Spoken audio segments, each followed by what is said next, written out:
شروع اللہ تعالیٰ کے بابرکت اور عظمت والے نام سے جو بڑا مہربان اور نہایت رحم کرنے والا ہے، جو دلوں کو ایمان کی روشنی سے منور کرتا ہے، اور لاتعداد درود و سلام آپ صلی اللہ علیہ وآلہ وسلم اور آپ کی آل پر، رائزنگ اسلام کے دیکھنے اور سننے والوں کو علی رضا کا سلام۔ کیسے ہیں دوستو؟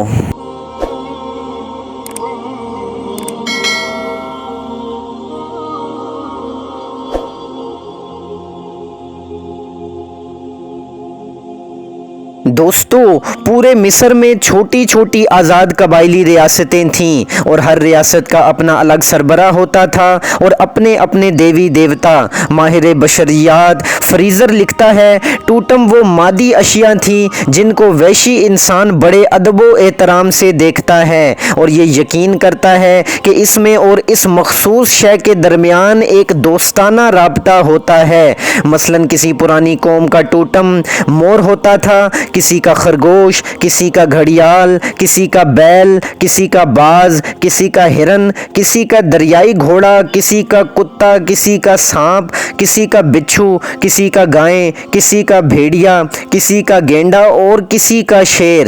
ان قوموں کی شناخت ان کے ٹوٹم کے علامات سے ہوتی تھی اور یہی ٹوٹم ان کی ذات بن جاتے تھے۔ یہیں سے مصری مذہب کی تشکیل ہوئی، جس کا سراغ ہمیں پیپرس پر رقم ملا ہے، بلکہ مقبروں اور مندروں کی دیواروں، تابوتوں، ستونوں، پتھروں اور مجسموں پر بھی کندہ صورت میں دستیاب ہوا ہے۔ مصری مذہب کی معلوم تاریخ تقریباً 4000 قبل مسیح یعنی اب سے 6000 سال قبل سے لے کر 200 تک پھیلی ہوئی ہے۔ بیلوں، گایوں، گیدڑوں اور دوسرے جانوروں کی لاشیں بڑی احتیاط سے دفنائی ہوئی ملی ہیں۔ ان شواہد سے پتہ چلتا ہے کہ 6000 برس قبل مصر میں جانوروں کی پرستش بھی ہو رہی تھی اور ہر قبیلے کا ٹوٹم الگ الگ تھا۔ پھر پہلے خاندان کے بانی نارمر نے شمالی اور جنوبی مصر کو ایک پرچم تلے جب متحد کیا۔ اس اتحاد کے وقت وہاں جو مذہبی عقائد اور تصورات مروج تھے وہ اس سے بھی بہت پہلے کے مذہبی عقائد سے ماخوذ تھے۔ یوں کہا جا سکتا ہے کہ اس دور میں مصری تاریخ کے ابتدائی باشندے پتھروں، پہاڑوں، درختوں، چوپائیوں، پرندوں، رینگنے والے جانوروں، مچھلیوں اور دوسری اشیاء کے علاوہ اپنے آباء و اجداد کی ارواح کو بھی پوجتے تھے۔ یہیں سے حیات بعد الموت کا نظریہ سامنے آیا اور لاشوں کو محفوظ کرنے کے لیے حنوط کاری کے فن نے اپنی مجسم شکل نکالنی شروع کی اور ان لاشوں کو زر و جواہر کے ساتھ دفن کرنے کے بعد اہرام مصر بنائے گئے، جو آج کے ترقی یافتہ انسان کے لیے حیرت و استعجاب کا باعث ہیں۔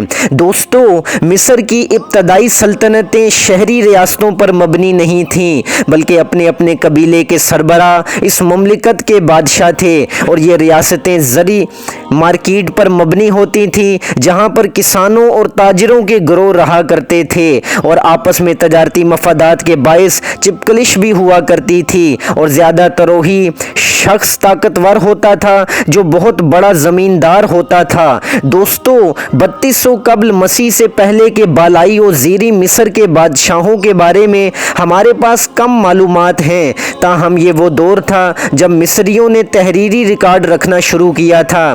مگر ایک بات ذہن میں رہے کہ مصریوں نے پہل یادگاروں اور تختیوں پر اپنی بقا کے بارے میں ریکارڈ رکھنا شروع کیا تھا، مگر ان میں انتظامی و معاشی امور کا تذکرہ نہیں تھا۔ مصر کا قدیم ادب میں جناب ابن حنیف نے مصر کے قدیم تاریخی ادوار اور فراعنہ کو کچھ یوں سمیٹا ہے: تاریخی دور کے آغاز سے قبل مصر بہت سارے مقامی حکمرانوں کے زیر اقتدار چھوٹی چھوٹی ریاستوں میں بٹا ہوا تھا۔ بالائی یعنی جنوبی اور زیریں یعنی شمالی علاقوں پر مشتمل متحدہ مصر کا پہلا تاریخی حکمران یا فرعون منامنی تھا۔ مصر کی ایک قدیم مہر اور ایک زیور پر اس پہلے فرعون کا پورا نام نارمرمینا لکھا ہوا ہے۔ اس نے 3100 قبل مسیح کے لگ بھگ اب سے کوئی 5000 برس پہلے مختلف ننی منی مقامی ریاستوں کو زیر اور ختم کر کے بالائی اور زیریں مصر پر مشتمل پورے ملک کو سیاسی وحدت کی لڑی میں پہلی مرتبہ پرو دینے کا کارنامہ انجام دیا، اور اس طرح اس نے مصری بادشاہوں یا فراعنہ کے 30 خاندانوں کے طویل سلسلے کا آغاز کیا۔ فرعونوں کے ان 30 خاندانوں نے 3100 قبل مسیح سے لے کر سکندر یونانی کے حملہ مصر 332 قبل مسیح تک، یعنی تقریباً 5000 برس قبل سے لے کر کوئی 200,000 برس پہلے تک 3000 برس حکومت کی۔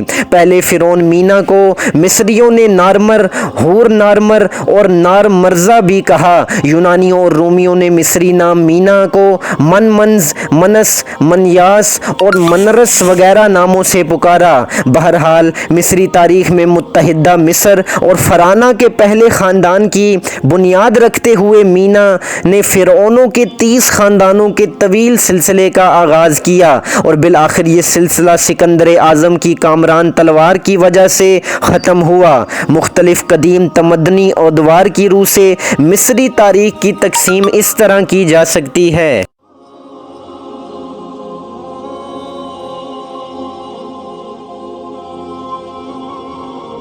دوستو، محققین نے مختلف سہولتوں کے پیش نظر قدیم مصری تاریخ یعنی فرعونوں کے 30 خاندانوں کے 3000 برس پر مشتمل عرصہ حکومت کو سیاسی آغاز، عروج اور زوال کے لحاظ سے 7 بڑے ادوار پر تقسیم کیا ہے، جن کی تفصیل آپ سکرین پر ملاحظہ فرما رہے ہیں۔ دوستو، یہ تقسیم کہیں لحاظ سے مفید ہونے کے ساتھ ساتھ یوں بھی بڑی سود مند ہے کہ اس سے مصریوں کے مذہب، ادب اور آرٹ کے مختلف ادوار سے متعلقہ خصوصیات کی نشاندہی ہوتی ہے۔ 343 قبل مسیح میں ایرانیوں نے مصر کو پھر فتح کر لیا۔ 332 قبل مسیح سکندر اعظم نے مصر کو فتح کیا، اور یوں وہاں یونانی نژاد بطلی موسی خاندان کی حکومت قائم ہوئی۔ بعض مورخین نے اسے مصر کا 31واں خاندان قرار دیا ہے، جس نے 30 قبل مسیح تک حکومت کی۔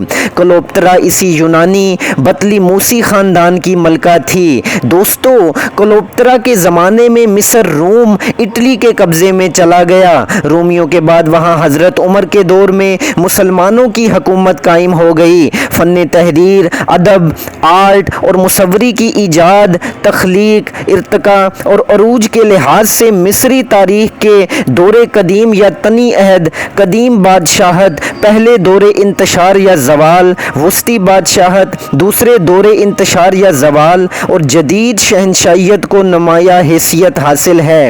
دور قدیم یا طنی عہد، یہ عہد 3100 قبل مسیح سے لے کر 2682 قبل مسیح تک پہلے 2 خاندانوں پر مشتمل تھا۔ ان فرعونوں کے دارالحکومت کا نام طنی تھا، اس لیے یہ زمانہ طنی یا تھنی عہد کہلاتا ہے۔ طنی کو یونانی تھس اور تھن کہتے تھے۔ پہلے خاندان کے بانی فرعون مینا، منا، منی نے بالائی اور زیریں مصر کو متحد کر کے پورے ملک پر حکومت کی۔